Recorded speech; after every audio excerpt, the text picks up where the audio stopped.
Assalamualaikum dan selamat petang geng. Untuk pengetahuan korang, ni merupakan podcast pertama aku lah, dan aku pun sebelum ni tak ada pengalaman lah buat podcast. Jadi aku harap sebarang kekurangan dan kesilapan sepanjang podcast ni harap dimaafkan lah. Jadi tanpa banyak buang masa, kita teruskan dengan intro dulu guys.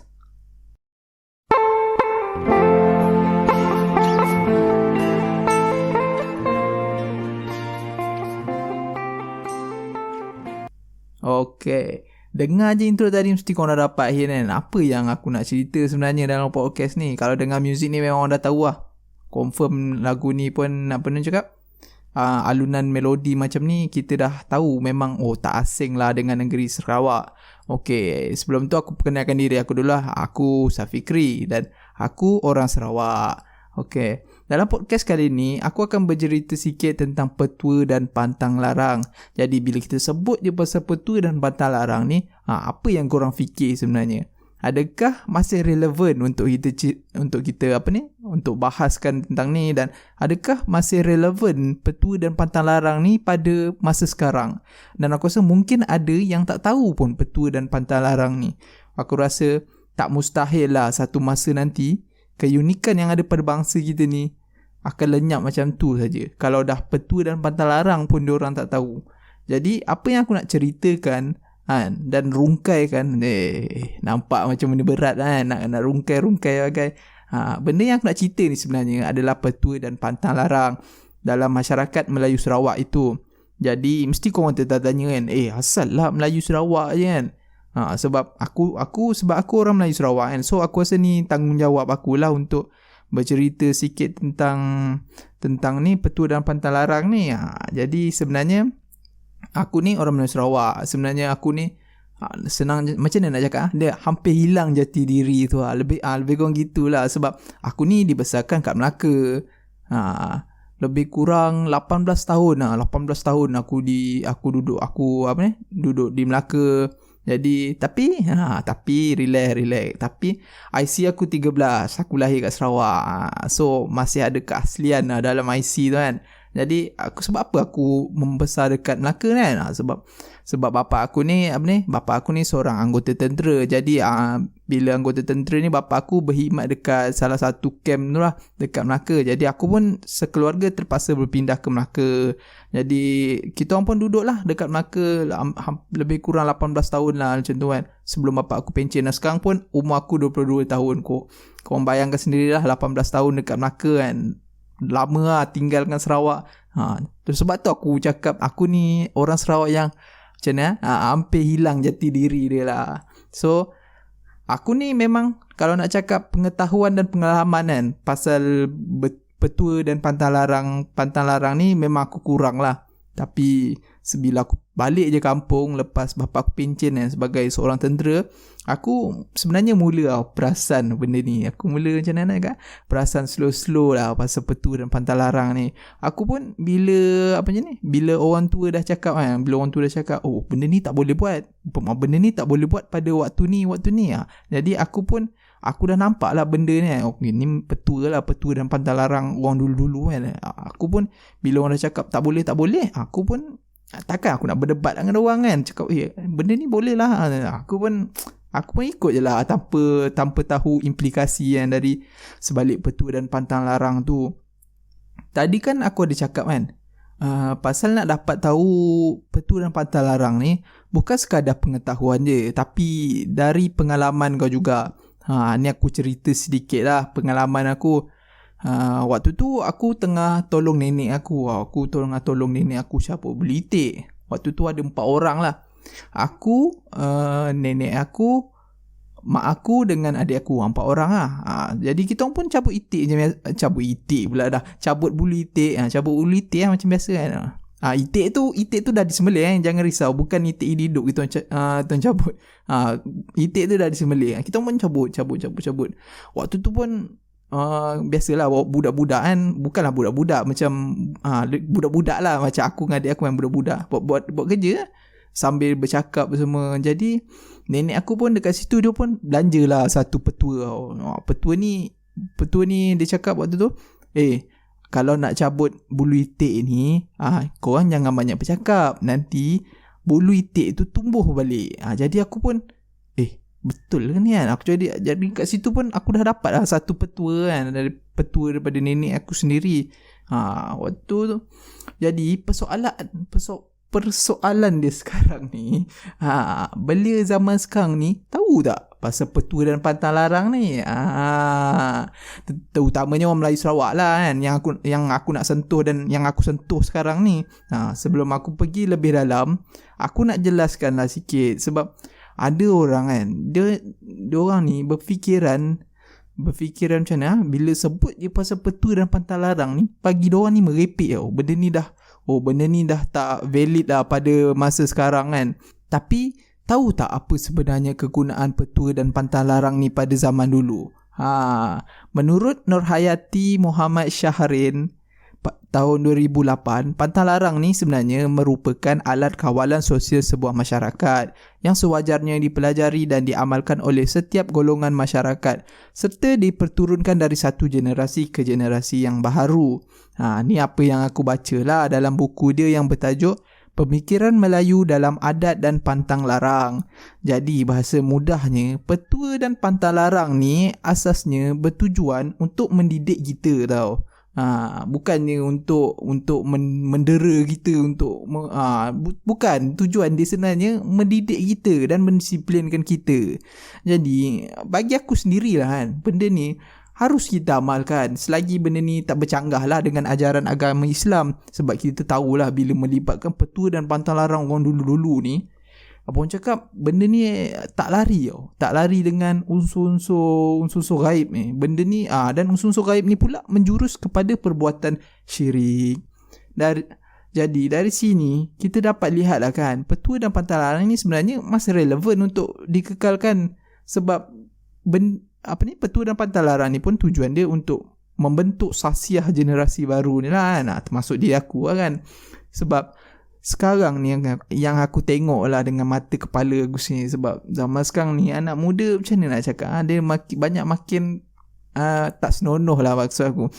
Lebih kurang macam tu. Ada macam bila kau dah terdedah dengan gadget, kau dah terdedah dengan internet, jadi dia punya dia punya pandangan tu lebih luas lah. Sebab internet kan, sebab kau dah boleh tengok dunia-dunia luar hanya dekat telefon bimbit kau sendiri je. Jadi daripada situ diorang ni mudah terpengaruh. Jadi makin lama makin pelik lah perangai diorang bila diorang senang terpengaruh. Jadi petua dan pantang larang masyarakat Sarawak ni, senang nak cakap, banyak sebenarnya. Banyak aja yang boleh membimbing kau ke jalan yang benar. Benda tu semuanya atas kau je. Macam mana kau melihat benda tu kan. Kalau kau rasa kau tengok benda ni lah merapu semua, tu dah silap jugalah. Silap kau. Sebab benda ni masih macam mana nak cakap, benda ni masih boleh diamalkan. Sebab benda ni pun untuk mendidik kau sendiri, untuk membentuk kau punya jati diri. Tapi aku rasa kan, dalam banyak-banyak petua dan pantang larang yang mungkin ada yang telah lenyap di telan arus kemodenan lah kan. Dan mungkin masih ada, tapi tak diturunkan oleh generasi lama kepada kita. Generasi lama ni merujuk kepada ibu dan ayah kita, nenek dan atuk kita. Itu generasi lama lah. Sebab aku rasa sebab apa diorang tak turunkan benda ni kepada kita, dan mungkin tak pernah pun tak bagi tahu kita petua ni apa, pantang larang ni apa. Sebab aku rasa lah ni pendapat aku. Sebab mungkin diorang dah anggap benda ni dah tak jalan dah dengan anak-anak muda zaman sekarang kan. Sebab semua degil kan. Ini apa yang aku rasa lah kan. Tapi daripada perspektif diorang, aku tak tahulah. Mungkin diorang ada sebab lain kan. Mana kita tahu. Petua dan pantang larang ni dapat dibahagikan kepada beberapa kategori. Kau nak tahu tak kategori dia apa? Kategori dia, antara dia perubatan, kecantikan, wanita, apa lagi pengantin, wanita mengandung, untuk keselamatan, dan banyak lagi senang cakap. Kalau aku cakap ni memang tak habis ni podcast ni lagi. Makan 1 jam lebih. Kalau korang dah bosan pun tak ada guna juga. Ni apa yang aku ingat lah. Okey, setiap kategori yang aku cakap tadi, kategori ni ada petua dan pantang larang khusus dia. Ni untuk orang Melayu Sarawak lah. Aku tak nak sentuh semua kan. Cuma aku bagi beberapa contoh lah melibat. Contohnya melibatkan kepunan lah kan. Okey, kepunan ni senang cakap dia macam mana? Dia macam kau menginginkan sesuatu tu, tapi kau tak dapat. Dia macam makan. Dia macam kau nak makan tapi kau rushing nak keluar. So kau tak dapat makan lah kiranya waktu tu kan. Dan kalau kau kepunan ni, takut benda dan kau kepunan ni akan menyebabkan jadinya benda tak elok dekat kau. Ni macam mana nak elakkan ni? Ni petua kan. Petua masyarakat Melayu Sarawak. Jadi kau perlu jamah makanan tu ataupun kau sentuh sedikit makanan yang dipelawa orang tu tadi kan. Benda ni bertujuan untuk mengelakkan kepunan. Macam tu lah. Tapi benda ni memang biasalah dalam masyarakat Melayu Sarawak. Aku rasa kalau masyarakat Melayu Sarawak memang tahulah petua-petua yang melibatkan kepunan ni kan. Bagi aku kan, benda macam ni menarik lah kan, untuk kita ambil tahu sedikit tentang asal usul kita ni. Sayang lah kalau benda macam ni satu hari nanti akan jadi benda yang terlupa. Dilupakan lah, benda yang dilupakan. Sebab perasan atau tak kan, petua dan pantang larang ni salah satu alat yang digunakan untuk mendisiplinkan anak-anak pada zaman dahulu. Aku rasa dan masih boleh digunakan pada zaman sekarang, asalkan kita ada kesedaran lah untuk mengaplikasikan, untuk mengguna pakaikan petua dan pantang larang ni dalam hidup kita. Walaupun kita tak tahulah untuk apa sekian-sekian ni kan, tapi selagi benda tu mendatangkan kebaikan kepada kita, why not kan? Kenapa tak kita amalkan benda tu? Asalkan benda ni tak bercanggah dengan ajaran agama Islam. Itulah benda yang paling penting untuk masyarakat Melayu. Satu petua yang masih bermain dalam kepala aku sekarang adalah salah satu petua ni. Aku masih teringin lah nak tahu kenapa benda ni. Petua tu sebab petua tu kebanyakan orang Melayu Sarawak ni dia tak boleh makan ikan patin tau. Sebab itu salah satu dia orang punya pantang larang lah. Jadi apa yang bermain dalam kepala otak aku sekarang ni, kenapa? Masih kenapa tu kan. Jadi ada banyak pendapat lah kan. Jadi ada banyak pendapat. Sebenarnya ada yang kata ikan ni dulu pernah tolong nenek moyang kita. Lepas tu nenek moyang kita pula bersumpah tak makan ikan tu. Lebih kurang macam tu lah. Ni apa yang aku dapat daripada kawan-kawan aku, apa yang ada pensyarah aku pun ada kongsikan macam tu kan. Jadi keluarga aku pula lain tau. Keluarga aku ni bukan ikan patin, tapi ikan sumpit. Aku waktu tu mak aku lah cakap kan. Mak aku cakap, keluarga kita belah nenek kau, keluarga kita ni tak boleh makan ikan sumpit. Kena asap dia pun tak boleh. Contoh macam asap kau panggang kan, asap kau masak. Kalau kena je asap tu boleh mengakibatkan kau buta. Jadi aku pun bahaya betul mana kan. Jadi aku pun tanya dengan mak aku. Aku cakap, kenapa kan? Kenapa? Ada tak kisah di sebalik pantang larang ni? Jadi mak aku pun dia cakap macam ni. Mak pun tak tahulah. Ni apa yang orang dulu-dulu cakap. Jadi sebab dan kisah di sebalik pantang tu dah hilang tau. Sebab tu aku cakap menarik lah untuk tahu kisah di sebalik pantang tu. Mungkin ada kisah-kisah tertentu lah kan. Mana kita tahu. Tapi aku harap tak ada yang palatau lah tiba-tiba buat cerita kan. Jadi ikan sumpit ni dulu pernah bergaduh dengan tentera Belanda. Itu dah merepek lah. Jadi aku harap benda ni dapat ada kesedaran lah masyarakat zaman sekarang untuk ambil tahu walaupun sedikit tentang petua dan pantang larang kita punya masyarakat sekarang lah. Kalau petua dan pantang larang ni hilang, bayangkanlah hilang pada suatu hari nanti kan. Aku rasa ni mungkin salah satu kehilangan yang agak besar lah kepada keunikan kaum Melayu di Sarawak. Benda ni bukan melibatkan kaum Melayu di Sarawak lah, apa-apa bangsa sekalipun, kaum, etnik ke, Sebab aku yakin diorang ni mesti ada petua dan pantang larang diorang yang tersendiri. Jadi bila benda tu hilang, aku rasa benda tu merupakan kehilangan yang besar jugalah. Sebab wujudnya petua dan pantang larang ni telah wujud dari zaman nenek moyang kita dulu tau. Dan kewujudan benda ni pun bukannya tak ada sebab. Ada sebab dan alasan dia. Salah satunya untuk mendisiplinkan seseorang tu lah, macam yang aku cakap sebelum ni kan. Kau bayangkan. Contohnya ada salah satu petua masyarakat Melayu Sarawak ni. Aku tanya dengan orang-orang yang generasi lama lah, yang berumur dalam lingkungan 60-an macam tu. Dia cakap tak boleh menyapu waktu malam, takut rezeki tak masuk. Ni pantang larang orang dulu kan. Bagi aku lah kan, benda ni bagus tau. Sebab apa?